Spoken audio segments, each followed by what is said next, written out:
All right, why don't we go ahead and get started? I think we have a force of people here tonight. Kevin, thanks so much for being here. I'll let you kind of talk a little bit about your bio as you talk, because so much of what you do is wrapped into who you are and your professional life. But I'll just start by saying that, I'm here on behalf of the Zullo Gallery to extend this Meet the Artist series that we launched. Actually, we launched it last year, and then we took a little bit of hiatus because of the pandemic.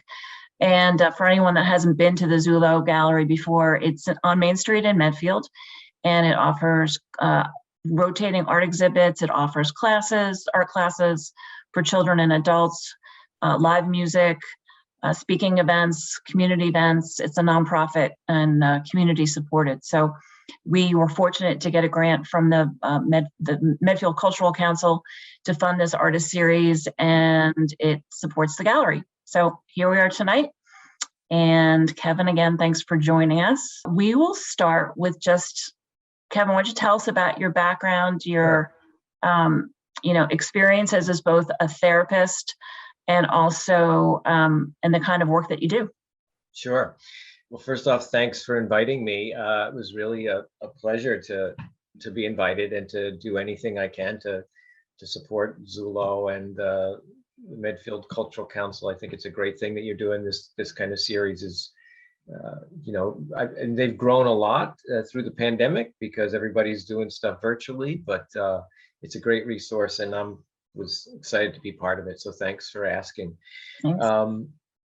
So I'm a psychologist by profession. That's my day job, and my focus for over 25 years has been psychological trauma, crisis and trauma, and it's I ran a trauma clinic in Boston. Actually, it was really the first trauma clinic in the country, and we did research, training, treatment, all kinds of things. And our medical director is actually very well known. His book has been on the New York Times bestseller list for about 1.5 years.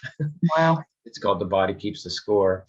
And so I've been doing trauma work for a very long time. And part of my particular focus around trauma and crisis has been community-related tragedies.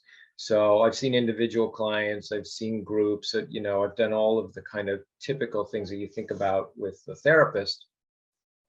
But I've also had a lot of experience doing community-based work. And so for really all of that time, for over 25 years, I've been doing some form of community-related tragedies. So everything from home invasions that rack a small community to the largest scale disasters that people know about: Katrina, the 9/11, Newtown. So I've worked on all of these kinds of things all over the world. As part of doing this kind of work, I learned very early on that you have to take care of yourself. And if you don't take care of yourself, you won't be able to do this kind of work for a long time. The way that I found that out was I was doing a fair amount of child abuse work early on in my career, and then I had my first child. And I found that my reactions to the stories I was hearing and the things that I was working on with these kids was really becoming pretty difficult. And so I had a supervisor who was very aware that that this kind of thing could happen, and that you have to kind of pick and choose where you put your focus and what kind of work you do and so forth. So what happened for me over time was I did a little bit of less child work, and I did more adult and community work. And just over time, I built a reputation and so forth around doing the community disaster stuff. So that's been really a lot of the bulk of my work over 25 years. Because that's not kind of your typical therapy job, sitting in an office, talking to somebody for 50 minutes at a time. you operate really quite differently as a psychologist than somebody whose primary work is to sit and talk in the office. And so one of the things that I really liked about doing this kind of work was that it really kind of forced me to be resourceful around figuring out what helps people and what helps communities. And what helps communities helps people. And if communities can take care of their people, that takes care of the community. So so there was a real kind of creative component to the work, where every community is different. Every community has its own resources and dynamics and politics and everything that goes into it. And so you had to be kind of resourceful in helping communities figure out what they needed. So that that kind of put me down this path of a much broader kind of approach to what's therapeutic, right? So I did all kinds of things, and part of that, what I did for myself during all that time, was I started running. I became a runner, and after 9/11, I'd come home from New York, because I was in New York pretty much every other weekend for about a year, and I would come home sometimes just totally wiped out and just kind of like that, and but I figured out, that I really need to take care of myself, so I did a lot more running. And at some point in time, my wife gave me a glass blowing class for a weekend. She said, okay, well, it was a Father's Day gift, actually, is what it was. And so I went off to Connecticut and did this weekend glass blowing class, and I was hooked. And to cut to the end, I've been blowing glass ever since. Wow. So it's become my primary. I actually blow glass more now than I run. So it's become really a primary therapeutic tool for me in terms of keeping my own sanity. Wow. So beyond 9/11, what are some of the other, major tragedies, disasters that you've had to work on, and really, what's kind of the nature of the work? Like, what would be a typical day for you in those situations? Well, typical days, there is no typical day. Yeah, right. It's, it really is. Every situation is different depending on what the tragedy is and the community and so forth. So other than 9/11, I went to Pakistan after there was an earthquake that killed 800 people. 400 of them were children.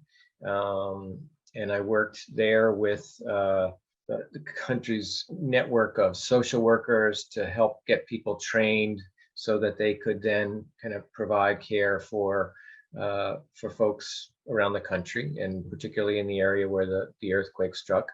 The awful part of that, other than that it was an earthquake that killed 800 people, is that the 400 children that were killed, the earthquake struck when they were all in school. And so you had large numbers of children just, crushed instantaneously. And so there were a lot of deaths. And then we saw a lot of broken limbs and things like that. So that was another one that I worked on. I worked on Newtown, worked with the community there, helped them create kind of a whole committee for healing over time. One of the things I did there that was kind of unique and pretty interesting was, I don't know if you ever heard about, or if you did, if you remember, that there was an Amish school shooting. I think it was 2005. Yeah, I remember that. I think it was 2005. And I'm from that area of the country, not far from where that shooting took place. And so, even though I didn't work in that moment on that shooting, I paid a lot of attention to it. So one of the things that we did after that shooting was I got very interested in it. I paid attention to it. My brother, who's an artist, did a painting that he sold as a fundraiser. He made copies and sold it as a fundraiser for the community and returned the money to the community. So anyway, I just want to give you that Amish as a background. there was a home invasion in New Hampshire, in a very small town where a woman was killed and her daughter was nearly killed. And in a small town, you know, an event like that really rocks the community. So the mayor, I guess, or the administrator of that town made a comment that, gee, maybe we can learn something from the Amish, because the Amish had forgiven the shooter. And he was hoping, this administrator was hoping, that their community could get some healing by learning something from the Amish. And I heard that remark and I thought, oh, that's really interesting. So I got involved with this group. They were up in New Hampshire where the shooting happened. And given that he had made that comment and that I had a connection to the Amish, I actually reached out to the Amish that had that shooting and explained who I was, and the fact that my brother was involved there was a good connection. So they didn't trust me right away, but once they did, they became really a powerful force for helping this community in New Hampshire heal. They went to New Hampshire, they talked with the parents, they talked with the parents of the shooter, of the kids that broke in and did the home invasion and murdered this woman. And so it was an incredibly powerful connection between these two traumatized communities.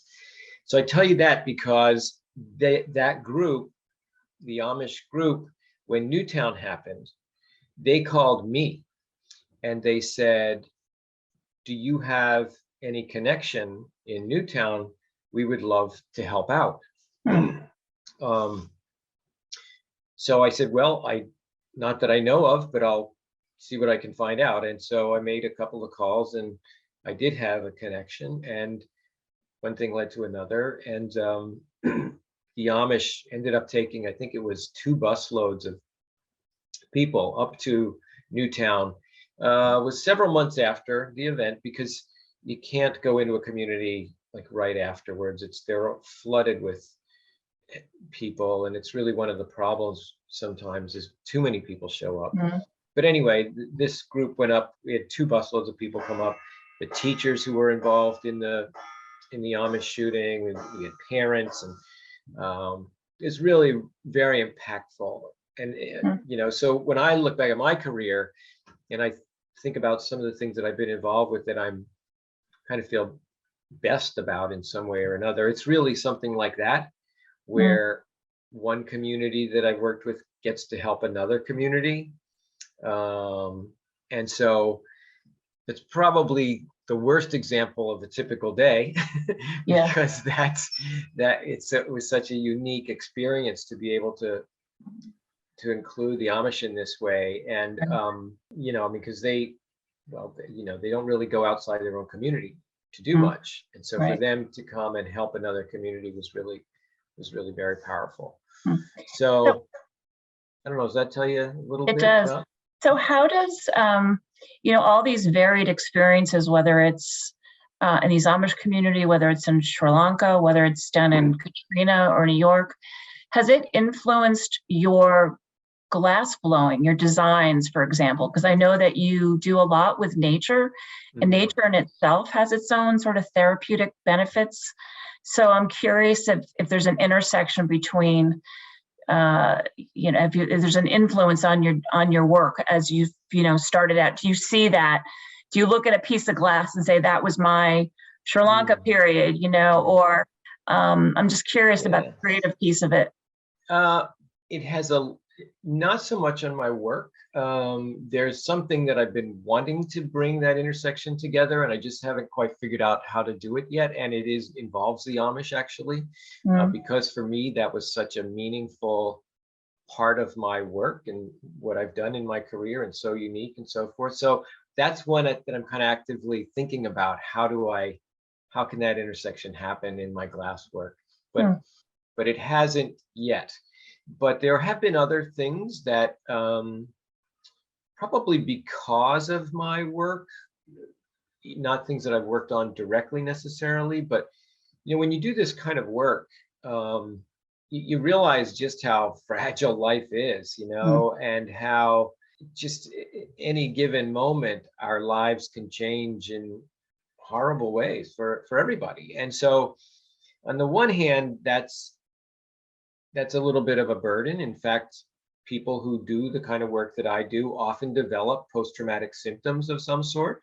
And I have that, as I know it's part of my work. I have what's called kind of an exaggerated startle response. So when people are traumatized, it sits in their body, and so they get various kinds of symptoms and so forth. And so for me, this exaggerated startle is part of the price I pay for doing the work that I do. It doesn't really interrupt my life. It doesn't, it's not debilitating. It's not at the level of a disorder or anything like that.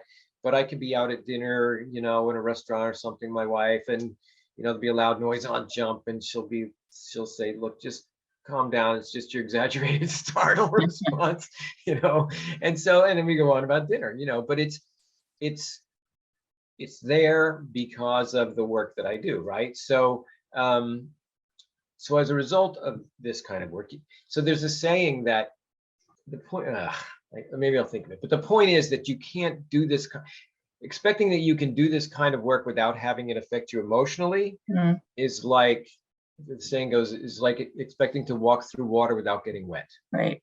Okay, so this stuff sticks to you. Right. And I know that, and I learned it early, and I learned how to kind of keep most of it off of me, but you can't do it all the time. So as a result of that, I think I am kind of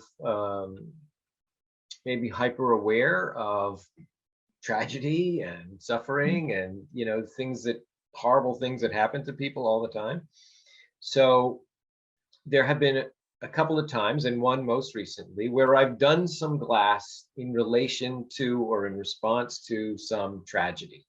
The first time was, what was the name of it? It was kind of when Egypt had their uprising, and it was a term for it. It was something spring. I can't remember exactly what it was. But anyway, it was when they had mass revolutions. They were going to become a democracy, and it was just a huge step for democracy. And I was really moved by that.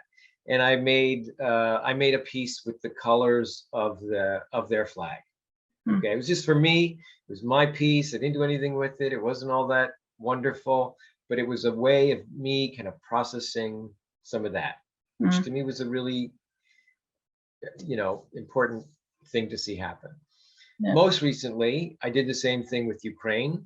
Yep. So when the war started, I was driving down to blow glass at one time, because I blow glass in Providence. Arab Spring, there it is.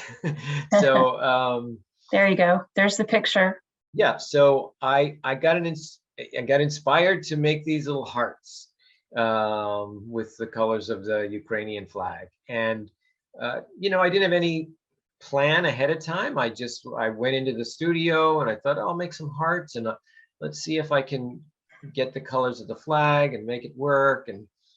And so I did that. And there's a sample of what I made. And then I decided, well, why don't I try to sell them as a fundraiser? So I posted them in my the Westwood group that I'm in Westwood, and people were interested, and they bought them, and they bought enough that I made some more and sold them again. So so there was an intersection of kind of my understanding, awareness of tragedy, trauma, and how it struck me personally, and then gets expressed through my medium. So, but it hasn't yet really been, that intersection that I thought might be there hasn't happened the way I thought it would. But at the same time, for me, that's okay, because just blowing glass in and of itself, for me, is therapeutic. It doesn't have to have additional meaning. Right. It just completely takes me out of myself. So it's that time that I'm there with the furnace and all, it's very healing. Yep. Let's Jerry, can you show the beach glass that Kevin does, and you can talk about Ah, There you yeah, go. there they I'm are. not Yeah. sure what the format of this is, or if it's okay for other people besides Chris to ask questions, but Oh, Kevin, yeah, I'm curious because you haven't described anything in your background prior to the glass blowing that indicates that you had artistic inclination. So what was it that made your wife think that you would enjoy a class on glass blowing? Like, what a cool gift, really, but I just kind of don't get how you got there, you know? Yeah, thank you for that question. I guess there are gaps in my background. I had no inclination that I was at all creative or artistic prior to taking glass blowing classes. In fact, my brother, who I mentioned, who's the artist and makes his living as a painter, was the artist in the family. And I just happen to like watching glass blowing is really what it amounts to. And, you know, it's one of those things that I always found really fascinating. And if I went somewhere where it was on display or demonstration, we'd stop and watch it. And so it was really, my wife must have just, you know, tuned in to the fact that I liked it enough that she gave me this weekend class. And that was the start of it all. And like I said, I never stopped. And that was 10 or 12 years ago now. So I did not have an artistic background, but you know what I have realized since blowing glass and the process that I use for blowing glass and the way that I create and what I create and so forth, I have always been very entrepreneurial. I've built a lot of different organizations, the work that I've done as a psychologist in terms of building, you know, recovery communities and recovery environments. So you do that stuff from scratch. And so I've always liked building things new and, you know, up from nothing. And I've discovered that that's a lot about what the artistic process is. And so I go with, you know, this liquid, hot, molten, you know, substance and turn it into something else. And so I think that might be where a little bit of the crossover is for me. So Yeah. thank you for asking. Thanks. That's fascinating. I've got to say, I've always been interested in glass blowing too, and it's never once occurred to me that it was something I might be able to do myself, you know? Oh, So, yeah. yeah. So, sure. Very cool. So Kevin, with these, you know, like these, if you want to talk about these particular ones and how you do, how these come about. Yeah, so this is a detailed picture of what I call my beach memory vases. And what I do here is I take the glass and you take the glass out of the furnace. It's about 2100 degrees and you start to shape it. The whole process of glass blowing is a process of cooling and reheating and shaping and cooling and reheating, and until you end up with the shape and color and so forth that you want. So for these vases, what I do is I take sand from, I have over 400 beaches in my collection.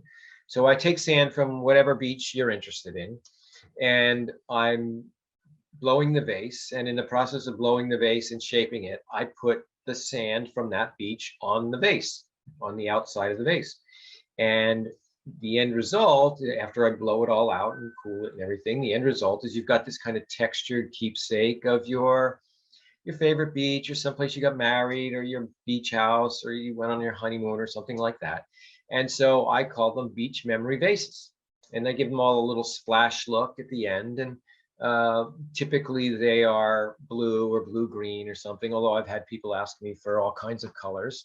But what you see here is a typical example of the color I use. And so these vases have become kind of my, well, not kind of, they're basically my signature piece. I've done a lot of these, and people send me their sand from all over the world to have me make vases for them, for, you know, to help capture some special memory. Yeah.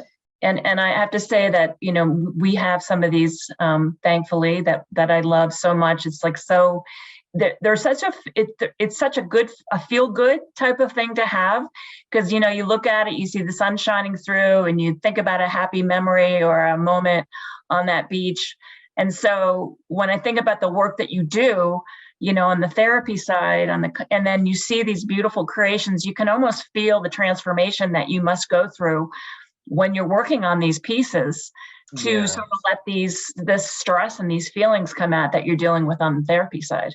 Yeah, absolutely. And one of the things that I really like about these pieces, and there's another, we'll show another example at some point of another piece that I've done, is the texture. And so for this one, where the sand is so special to you, whatever your beach is, whether it's, I had one family sold their beach house after 30 years and they had me make vases for all their kids, or another woman whose husband died and she used sand from their favorite beach to make vases and give to all of, or a number of his friends for Christmas after he died. So, I mean, there are just people getting married or engaged, or, you know, I mean, they're just, the beach has a lot of special memories for people. All right. But the texture of it and the fact that you can actually just feel the sand because the sand goes on the outside. Yeah. That for me is kind of one of the best parts of doing these, is the fact that you can actually really feel it, because texture with glass is something that I really love. I'm not a big color person.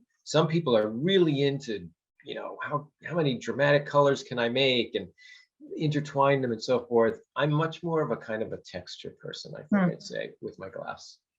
Interesting.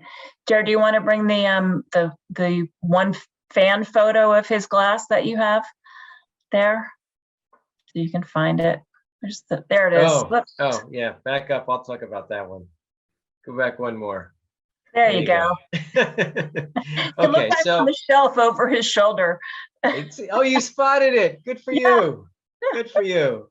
Right. So this, I'm a little embarrassed about this picture, but my wife keeps telling me, no, you should put that on your table when you do shows and stuff. So I decided I would include it. So what this was about was in 2020, right after the pandemic started, the NFL draft was done completely remotely. All the coaches were in their own homes and they made all the selections from their homes. And Bill Belichick was at his place where is he? He's on Nantucket, right? Yeah, so he was at his place on Nantucket, and he's walking around his room as they're showing film from him, and there, right behind him, was a vase that I had made for him, and I couldn't believe it. So I took a screenshot of my television, and that's my little vase right there. And I can't remember exactly what beach that was. I was gonna say, ask what beach it was. Sure, I have it. I know it's on Nantucket, but I can't remember. It's hard for me to remember all the different ones because I have so many. But he wrote me a very nice note after he got that vase, and so the fact that I then saw that he actually displayed it and it was in a place that he loves to go, I was really happy. That's great. That's great. So how, so were these vases one of the first things that you did, or were there other things that you did first, and the vases kind of evolved? I did a lot of other things first. These evolved. The way they evolved was I actually had a piece, a vase that I did that was, I think it was green, like solid green, like kind of a Kelly green maybe. And I finished the top with this kind of top that you see here. And then I realized, oh, gee, that looks kind of like a splash.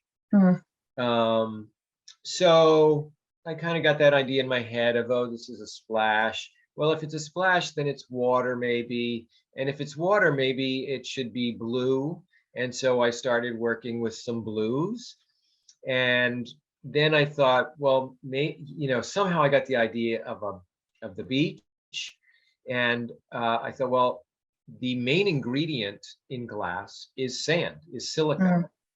And so I decided to try putting sand on the vases, thinking about beaches and splash and water, and it all kind of came together that way. So that the reason that this works as a technique is because the main ingredient in glass is really sand. And so it recognizes it as kind of a friendly element when you put it on the molten glass. If this were dirt or shells, for instance, don't work that well. If it's just kind of crushed up shell, it doesn't really work very well. But I haven't had really any sand that's been rejected. In fact, the other thing that I used, or that I have used, was ash from Mount St. Helens. And that's not, I mean, it's really the chemical composition of the ash, which when it comes up from the volcano and is erupted, is basically, it cools as kind of glass in a way. So, right, I think there's even a word for it like that. But in any case, that also will adhere to the molten glass. So that and sand are my two primary substances that I can adhere to the glass for memory. So people like them. I have Mount St. Helens ash that I use quite often. Does that go? Is that the final step? Is it the No, last it's thing not that the gets final added? step. When does it get added? It goes on actually before most of the shaping happens. Really? It goes on pretty much when the piece is still the shape of a ball, which all the glass starts out. You gather it from a furnace that's 2100 degrees, and then you start shaping, and you blow the bubble, and you shape some more, and you cool it, and you reheat it, and so forth. And so I get it to a point where I have enough glass that I think I need to make the piece. Then I add the sand, then I shape some more, then I blow the bubble some more, and I blow it out, and then start to shape it. The very last thing you do that I do is the splash. Wow. Kind of fun. It's a lot of fun, actually. Yeah. How long does it take you to make one of these pieces? Roughly. So typically I tell people it takes about 6 years and 20 minutes. But because it did take a while to learn it and develop it and so forth. So, but now I have it down that I can do it pretty quickly. 20 minutes is not a lot. I work alone as a glass blower. And so a lot of times you may watch glass blowing on YouTube, or you see a demonstration somewhere, and there's often a team of glass blowers working together. There's a show on Netflix called Blown Away, which is a competition of glass blowers, and all these competitors have multiple members working with them, doing a piece here while somebody else is working on that one. Then they join them together. But I work alone, and I work alone because I can't afford to hire anybody. And so I make pieces that I can make by myself. And so, but for me, the interest comes in how the sand interacts, because different sands interact differently. The really fine sand from some places in Hawaii or the Caribbean or something like that, they adhere very differently than sand from, say, the Cape or Outer Banks or something. So it's kind of interesting for me to see how the sand behaves. Yeah, interesting. Now let's go to your tree stumps. Jared, can you bring the tree stump one? You talk about that. Sure. That's more of a recent design, right? Yeah, these are kind of new. So this actually was one of the very first tree stump vases I did, and that tree stump that you're looking at there was I cut it in half, but before it was cut in half, it was a rotted tree stump in my backyard. And I was splitting wood, and I came across this stump that had rotted out in the middle, because sometimes bugs get in there and they eat out the middle of a tree stump. And I looked at this thing and I said, I wonder what it'd be like to blow glass into that. Because I saw the hole in the stump and I just wondered what it'd be like. So I took it and I tried to figure out how I was going to do it. And I decided that I would cut it in half so that somebody could hold it together for me, and I could blow the glass in and get the shape, and they could open it and so forth. So that's how I started out doing these. And this is really one of the first ones that I did. So there's these, that's right, that one and the picture just before that. This is much more how I do it now. I don't cut the log in half anymore. I put the I take the glass, I shape it so that it will fit down into whatever hole I have in the tree stumps. I've been collecting tree stumps now, rotted tree stumps for several years. If I see one while I'm driving down the road, I stop. I've actually gone up to people's front door and said, do you mind if I have that tree stump? You know, so I'm always on the lookout for new tree stumps, hollow stumps. And so the glass goes in when it's about 2,300 degrees, because you get it really, really hot. So it's really, really moving, and put the pipe down into the tree stump, blow it out. And then I actually have to suck a little bit of air back so that I can lift it out of the tree, because remember, I haven't cut it in half. So I have to lift it out, flatten the bottom, make it so you can drink out of it. And those are my tree stump tumblers. So show the other picture of the glasses, because I think that's a better there. So you can see the texture in those, which, as I talked about earlier, it's really, for me, that's really the part I really like, is the texture in glass. And when I sell these, you know, like at a craft show or something, I'll have people come to my booth and stand there for a while, and they'll feel it and get just the right one for their hand, or you know, what kind of grip they want. But I just love the fact that it's nature, it's the tree that basically shapes the vessel. Right. And so I think a lot of artists talk about reflecting nature in their work. Nature creates my work. I mean, that's the sand, it's the tree stump. You know, I just kind of help the process along by kind of giving it a platform. Right. So, right.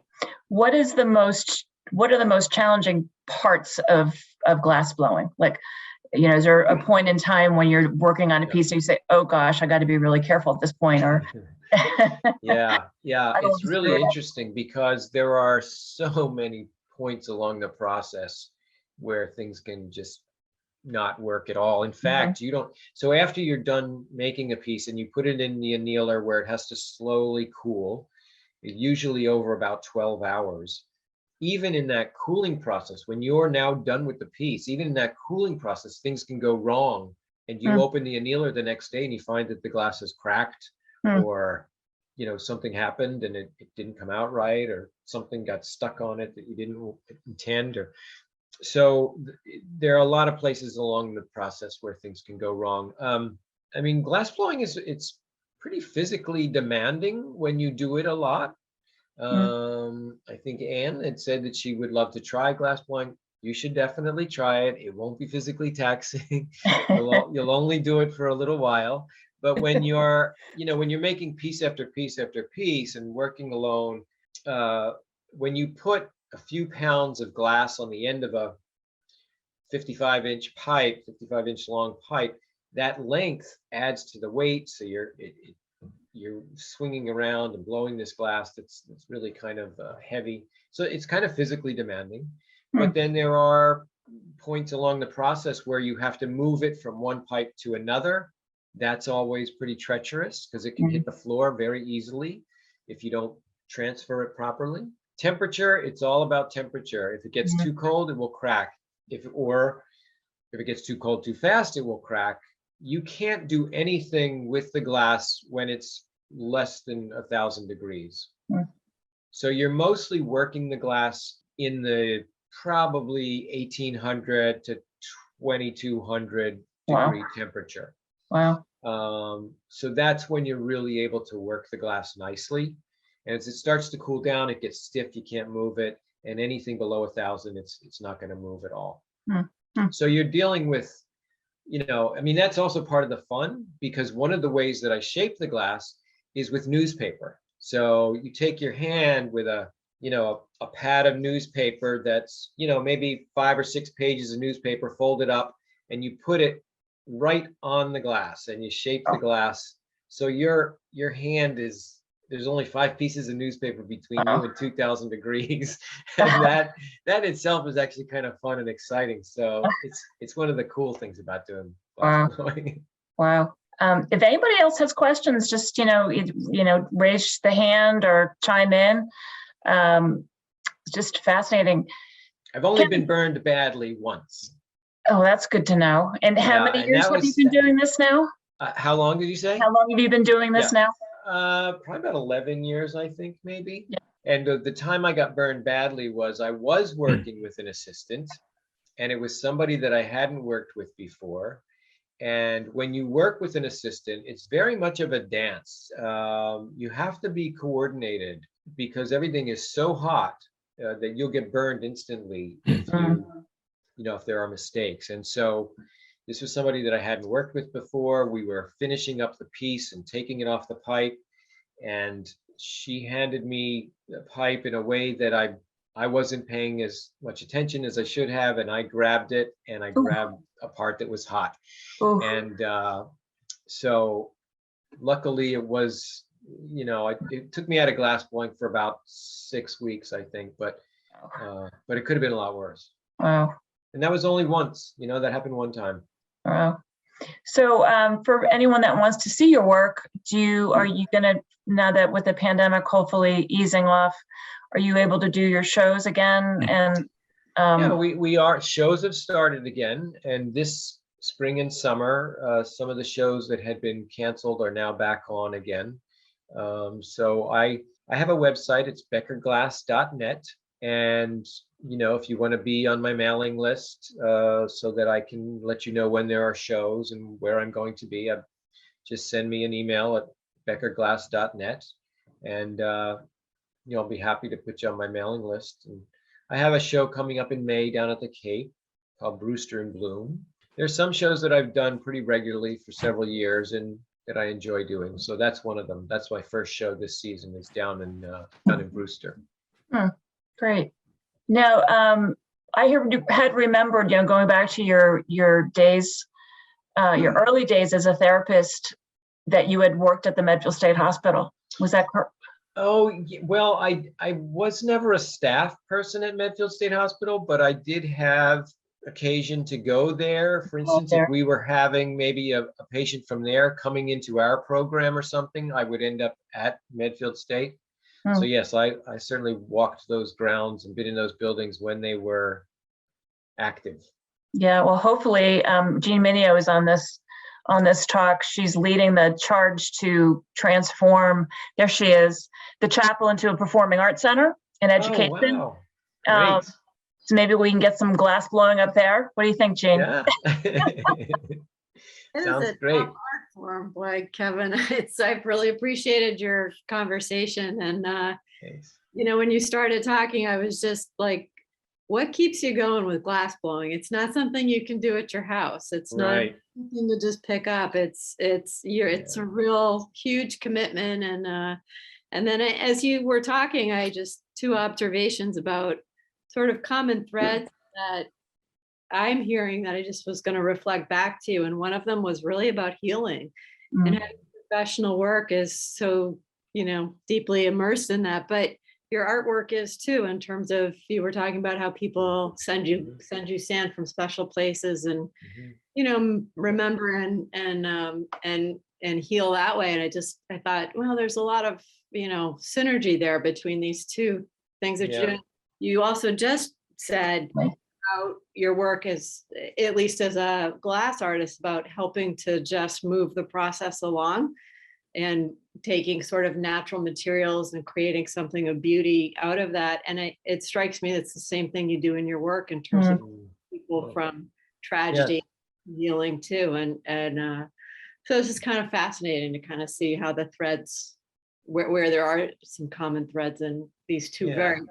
worlds.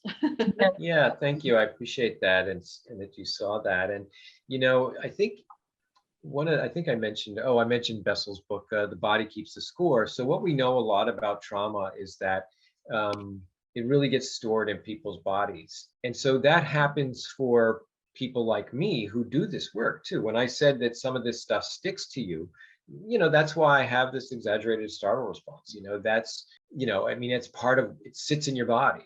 And so the fact that glass blowing is so physical and so physically demanding, I think that's part of the therapeutic aspect of it for me, because you're standing in front of a 2,300 degree furnace, for hours. and it's hard and it's hot, but at the same time, you're making something beautiful in the process. And so that intersection there, I think, is part of the therapy for me. And plus, your mind can't be wandering. Yeah, You can't be right. thinking about stressful things, or you just have to be focused on what you're doing. Right. But I'm glad to. I was up at Medfield State Hospital last year when. Was it last year? I don't know. When they did the drive-in movies, we were up there. And walked around, my wife and I, and it's amazing. I mean, how well it's been preserved, and somebody in Medfield's taking care of it, I think. Well, it has a new name now, right, Jean? Do you want to be share the excitement? Bell Forge? Bell Forge is the name for the art center up there. So the bell is still in the tower. Great. And Great. forging, obviously, around making, Yep. building community, making things. So hopefully lots more creative pursuits to happen. Yeah. Well, some of those buildings are, I mean, being made out of brick and concrete and so forth, would be prime real estate for glass blowing. Just need a good furnace. You've already got a good solid floor. Got a good solid floor, brick buildings. The larger vision, Kevin, is just that. I'm sure. First step is the 2 buildings, but the larger step is an arts center, culinary arts, visual arts, and that's great. And there's a nice event on April 9th.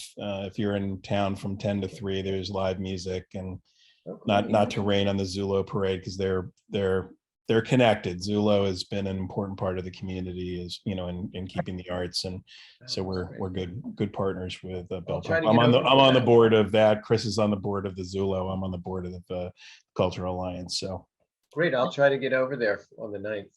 Jared, can you? If you've never been in the chapel, that's how I got involved. So it's a goosebump moment when you go in there and see what it could be. So yeah. Okay. Jared, can you share the photos that Kevin sent of, or these are all from Sri Lanka? I sent a couple pictures the kids did while we were there. Yeah, there were some those were drawings. I love That's that a picture one. of me with, we were at a couple of displaced person camps, and these kids were always very excited because, I had a camera, and when I went over, I made sure that I took little treats like stickers or little candies and things like that. So they were always happy to gather around, and this was just a great group, and I love that picture. Some really cute characters in some of these kids. Yeah, I love that picture. That's a sun catcher that I made for a fundraiser, actually.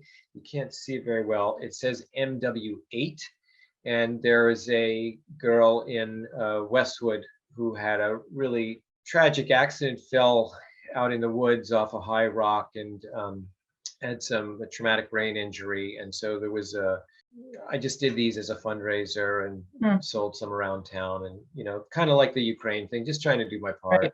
Right. And this drawing is a drawing of not the children that you were looking at before, but this is from kids at a school that following the tsunami. Wow. These are kids about 10, 11 years old. And wow. Once you know that the background is a tsunami, that picture makes perfect sense, right? That's incredible. It's amazing how children process trauma, right? Yeah, look at the next one. I think the next one is even more amazing. Yeah. You see this picture? You see that wave with the sharp teeth? Wow. Unbelievable. Wow. And the women and the people that are running, it's stunning stuff. So did you use art as a therapy mechanism with children, or did they do this on their own? This actually was something they did with their teacher before we even arrived, and we got a chance to see them. But certainly art, especially for kids, is a really powerful tool. Art, music. I've been working recently with a woman who was sexually assaulted, and she's a professional singer, and she wrote a whole process series, she called it, and in New York City, and put it on in the theater down there. And it's all about how she processed her trauma And I read about her work and I said, this is amazing. How did she do this? And I got in touch with her and she and I became friends. And then we did some conference work together. And she used music in a very direct way as a therapeutic tool to help her healing from sexual assault. So art, music, I mean, like I said, it's just, I never really thought of myself as an artist, but I think, you know, there's something to be said for whatever you find to be therapeutic. Definitely. You know, and there's a difference between therapy and therapeutic. And you have a real broad range of things that are therapeutic. And that's kind of what I ended up looking for when I go into a community or while I'm working with a large scale organization or something. We're looking for therapeutic resources because you can't do therapy with everybody, but you do have to bring some healing. Right. Yeah. And sadly, it looks like we're going to be needing that in the future, right? With everything going on. Well, I'm working with one group now that's doing some rescue work they're in Poland right now and doing some animal rescue work with families that have brought their pets from Ukraine. And it's just, so they're an international animal rescue group. And I'm doing some work with them because as people who are out there doing this kind of work, they're getting wet, right? Like you can't walk through water without expecting to get wet. And so I'll work with groups like first responders and so forth who get this stuff, who have to process the traumas that they're exposed to on a daily basis. Wow. Oh, great. It's incredible. It's really incredible to hear your stories and to see examples of your work and to see how it all sort of plays out from the artistic side of things. Yeah, I mean, it's, you know, I didn't start with the artistic background. It's really became much more from kind of my own therapy and my own need for some soothing and, you know, dealing with my own trauma exposure. And as a result, it's, you know, I've learned to create some things and it's been wonderful for me. Yeah, it's great. Kevin, is there anything else on the photos? Anything else that you want to talk about, or? I don't think so. I mean, the only other one I think I may have said I did some sun catchers for Westwood, the town of Westwood. Oh, these are from that was from the Gulf Coast. That was Katrina. There we go. House. These are sun catchers that I made and sold around Westwood. It's that centerpiece is kind of reminiscent of the Westwood town logo. And this was a joint venture because I had to have somebody else create the mold and then I made the glass pieces. But these have been around Westwood for a little while now. I haven't done any recently, but so I just thought I'd show you some samples of a variety of great. things I've done. That's great. All right. Is anyone else that's on board have any questions? Just raise your hand. If not, we'll with 1 minute left, we'll wrap up. And Kevin, thank you so much for being here tonight. I just want to thank you for inviting me, and you know, I really appreciate the chance to talk about my work and what I've done. And I would encourage Anne and everybody else to give glassblowing a try. There is a guy in Norwood who does do classes. His name is Luke Adams, and he has a studio in Norwood. And it's an easy way to try it for, you know, an hour class, and you just get a sense of what it's about. But be careful because that's how I got started. Yeah. Do you ever do an open studio in your place in Providence? Well, I don't, because I rent time from a glass artist who owns the studio. So as Jean mentioned, it's not the kind of thing you can do in your basement, or somebody said that. And unfortunately, that's if I could do it in my basement, I would. But but it makes it all the more valuable when I do get a chance to blow. That's great. Okay. So thank you for having me. Well, thank you so much on behalf of the Zullo Gallery behind me, virtually. Zullo thanks you too, and on behalf of Bill Pope, the Executive Director. So we hope to see you in Medfield soon someday, and we'll catch you across the border in Try to make that event on the 9th. Okay, terrific. All right, thanks everybody. All right, take care. thanks everyone. Thank you. Okay, bye-bye.